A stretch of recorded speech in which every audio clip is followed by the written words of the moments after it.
For a brief time way back when, a married couple could take their separate student loans and consolidate them together. In this episode, we talk about all the hell that caused for a brief period, and if you happen to do it, what you can do to get yourself out of it. Let's get started. Are your student loan payments or loan balances a major obstacle in your financial life? Then tune in and let's escape student loan debt.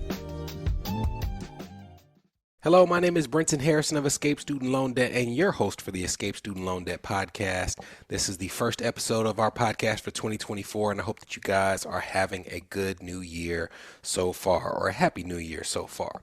In this episode, I am trying to learn my lesson from the Parent Plus Loan series of episodes that we did, because as I shared, before we started covering Parent Plus loans, I operated under the assumption that so few people had them that it wouldn't be a topic that many of our listeners would take an interest in, and I was absolutely wrong. We've gotten more feedback on that episode than almost any of the other ones that we've done in the past. So in learning that lesson, I wanted to talk about another fringe type of student loan that not many people have in my experience, but if you have them, they are terrible. And those are spousal consolidation loans. And if you want to know how rare this is, I'm reading from an article on thecollegeinvestor.com that's entitled The Basics of Spousal Consolidation Student Loans. And it says the spousal consolidation student loans were offered until 2009 when Congress finally realized this is actually a terrible idea. As of today, at the date of the article 2023, there are less than 1,000 spousal student loan consolidation victims left. Now, as small a number as that is, I've come across it 3 or 4 times in the 14 or 15 years that I've done it. And it is terrible. One of the people in the couple may have $60,000 of student loan debt. The other may have $40,000. And what they would do is they would put those loans into one pot, and they would take the average, the weighted average of those interest rates, and they would round it up to the nearest eighth of a percent, as they do with consolidated loans when you consolidate just your loans. And for the life of me, I don't know why anybody ever did it. I can't really think of a justification for why you would do so. But now there are people out there walking around in society, and in their situation, they have loans that they have consolidated with their partner. And as confusing as it is for you on your own to get credit and negotiate credits towards things like income-driven repayment, public service loan forgiveness, and what have you, imagine trying to go through that process and recertifying your income, and you're having to do it at the same time as your spouse. It is a nightmare. So in 2009, the government forbid the issuance of any further spousal consolidation loans. And since that time, they have not only been refusing to issue new loans, they have been trying to claw back the ones that have already been issued. So before the break, what we're going to do is we're going to tell you some basics of these loans. If you happen to have one or know of someone who has one, definitely send them this episode. And we'll tell you things like, is it eligible for income-driven repayment, for public service loan forgiveness, and the like. And then after the break, we'll tell you the government's process for actually trying to separate these spousal consolidation loans, what the timeline will be, and how, as an almost apology for issuing them in the first place, there is a wonderful opportunity for people who do have them to not make another student loan payment until that consolidated loan is separated to each of the individual borrowers. So first, the question is, are these loans eligible for income-driven repayment? Not the income-driven repayment plan waiver, just the plans in and of themselves. The answer to that question is yes. As a matter of fact, I'm reading from studentaid.gov. It says yes. However, you and your spouse must each request the same income-driven repayment plan. Also, regardless of how you and your spouse file your federal income tax return, jointly or separately, your loan servicer will determine your eligibility and payment amount based on your and your spouse's combined income and eligible federal student loan debt. What they're saying is, I can't have one of these types of loans and apply for the SAVE plan if my spouse wants to be on the pay-as-you-earn plan. It's just one loan. You can't separate the two. It's also saying, unlike the situations we've talked about in the past where you have the ability to decide whether you're going to file your taxes together and have both incomes included in the calculation or separately, again, you both have this loan. It doesn't matter. So regardless of whether or not you file jointly or separately, both incomes are going to be included, and that payment is going to be determined by your student loan servicer. Now, it's important to note that this is a spousal consolidation loan, and those consolidations occurred before the income-driven repayment plan waiver. We've talked about the fact that prior to the waiver, when you consolidated a student loan that had credit towards forgiveness before consolidation, that credit went away, and you were starting at month one on that newly consolidated loan. It's the same thing with spousal consolidation loans. It doesn't matter if these two partners each had, say, 100 months of credit towards forgiveness before they consolidated. Once they consolidated, they're starting again at month one. Now, after the break, we'll talk about how this applies when it relates to the waiver, but that's how it is prior to the waiver. The next question you probably have is, are these loans eligible for public service loan forgiveness when it's a consolidated loan with the spouse? The answer to that is also yes. However, again, reading from studentaid.gov, to receive forgiveness of the entire remaining balance of the loan after making 120 qualifying payments, both you and your spouse must have been employed full-time by a qualifying employer at the time each payment was made. What are they saying?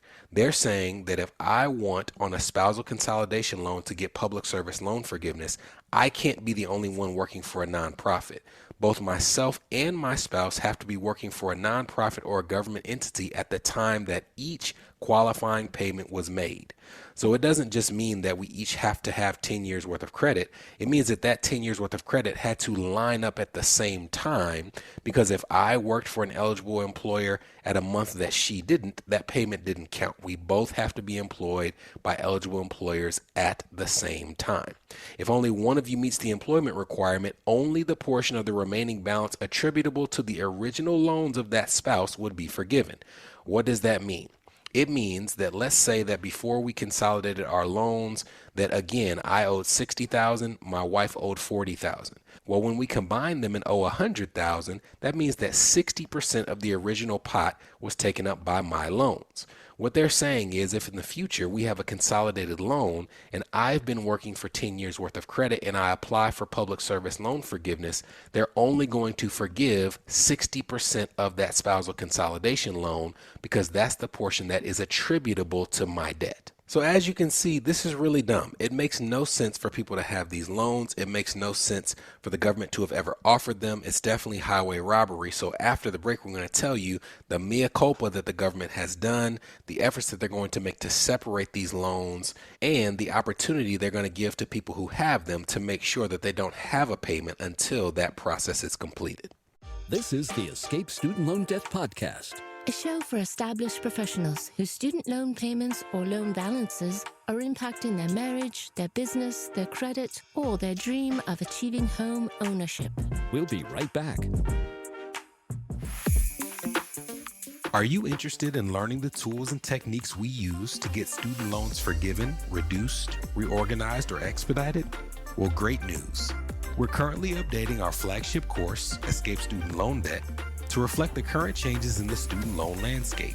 To stay up to date on the launch of the course and opportunities to sit in on our live recording sessions, head to escapestudentloandebt.com and join our email list now. You're listening to the Escape Student Loan Debt Podcast. Subscribe now at escapestudentloandebt.com. Welcome back. All right, so what is this mea culpa that the government has done when it pertains to consolidated student loans? It has to do with something called the Joint Consolidation Loan Separation Act. I'm going to share my screen so you can read this for yourself, or you can hear it as I read it. It says, on October 11, 2022, the Joint Consolidation Loan Separation Act was signed into law to allow joint consolidation loan borrowers to separate their joint loan obligations and reconsolidate into new individual direct consolidation loans. It's saying that if you consolidated with your spouse, this act is going to allow you to separate them and put them back into your own respective direct consolidation loans. Now, how would this work in reality when the fact of the matter is you'll have this loan that's been together for a long time and it's probably grown, right? The interest has accrued on this debt. Well, it's a similar process to what I described before the break when I said, hey, if we're putting these loans together and they're having it forgiven under public service loan forgiveness, they're going to look at the initial percentage of my debt versus my spouse's debt that came into that consolidated loan. In the example that I used, it was 60% of the original total. So now if that $100,000 that we owed on the consolidation loan has grown to $150,000, they're going to allow us to separate it, and 60% of that $150,000 would go to my newly consolidated separated loan, and the other remaining 40% would go towards my wife's remaining consolidated separated loan. And when those loans are consolidated, they're going to be given the same interest rate that was in effect for the joint consolidation loan. So let's say that the rate on that loan was 6.65%. That's also going to be the rate on my separated loan, as long as I keep it separate and don't add any other loans to the consolidation process within 6 months of the date that it was consolidated. So it's essentially saying if I separate it and then I try to consolidate it again with some other student loans that I had within a 6-month process, as long as I don't do that, I'm going to be able to keep the rate of that consolidated joint loan with my spouse on the consolidated separated loan that I have on my own. This is ridiculous, but this is the terminology of federal student loans. Now, the next question is, how is this going to work as it pertains to the income-driven repayment plan waiver? Because as you'll hear shortly, the process for separating these loans isn't even available yet. So how does that work? Reading from studentaid.gov, it says that direct joint consolidation borrowers will receive the one-time IDR account adjustment when it occurs. These borrowers will also be credited with any earned progress towards PSLF based on the account adjustment if they meet other PSLF requirements. So it's saying that they're going to apply the same rules towards everybody else's loans to these joint consolidation loans. Now, as I said, since the process for doing this isn't available yet, you're probably wondering, well, if they're going to do that account adjustment before the separation is even an option, how will they know how much credit to give me? It says later down, the adjustment will be applied retroactively for both borrowers when both apply to separate their joint consolidation loan. So it's saying even though the waiver will have closed, they will say, if you're separating these loans, we're going to give you this one-time exception where they're applying those rules to your newly separated loans, even though the waiver has already expired. Again, I don't know any other way that makes it more obvious that they realize they screwed up than saying, we've already extended this waiver multiple times. We're going to do it yet again for these borrowers who are not going to be able to complete the process before the waiver expires because we haven't made the process available. Now, what is the timing of this process? They don't know. They do not think it's going to be available anytime in early 2024. So essentially what they're asking people to do is, instead of applying for something that doesn't yet exist, they're telling you to just alert the student loan ombudsman. That's literally how you have to apply right now, and I say that in air quotes. Since there's no formal application, the way that you can give your intent to separate is to just alert the student loan ombudsman to the fact that you have a consolidated loan with your spouse and you want to separate that loan as soon as the application becomes available. By giving that intent to separate, it puts you on a list where you have to be notified as soon as that application is available, but it also requires them to offer you an administrative forbearance. And that administrative forbearance will last for 1 year at a time. But the good thing about that administrative forbearance is, as it pertains to the Student Loan Separation Act, they are required to offer it to you for as long as it takes for the application to become available. Which means that if you have a consolidated loan with your spouse and it takes them 3 years to finalize that process, you will not have to make a student loan payment for 3 years. They would just 1 year at a time renew your forbearance until that application is available. Now, when it becomes available, you will in most cases both have to apply. As a matter of fact, it says under application process, if both joint loan consolidation borrowers want to apply for individual consolidation, each individual will need to complete an application for a direct consolidation loan. However, under certain circumstances, only one of the co-borrowers may need to apply. That one of those certain circumstances is typically if the person was either divorced and doesn't have a way to readily access the income of their ex-spouse, if they're a victim of domestic violence or economic abuse, but it has to be a special circumstance. Otherwise, both of you have to separately apply for your own direct consolidation loans in order to have them separated. So that's a lot. And if you have one of these loans, I hope it was helpful to you to at least know that there is help on the horizon, but we just don't know how far we are off to that horizon. So what we're going to do in the show notes is we're going to put all of the links to the stuff we've been reading from in this episode. We're also going to put contact information for the student loan ombudsman so that if you're in this situation, you can alert them to your intent to separate that consolidated loan and you can stop making payments. And the good thing is that during this process, not only will you still be able to get credit while the IDR waiver exists, while the public service loan forgiveness waiver exists, but we've also talked about when you consolidate loans or do some type of activity with your loans that can cause the interest to capitalize. The good thing is, as a result of this forbearance, there will be no capitalization of interest. So they're doing everything that they can to make sure that they make up for their mistake.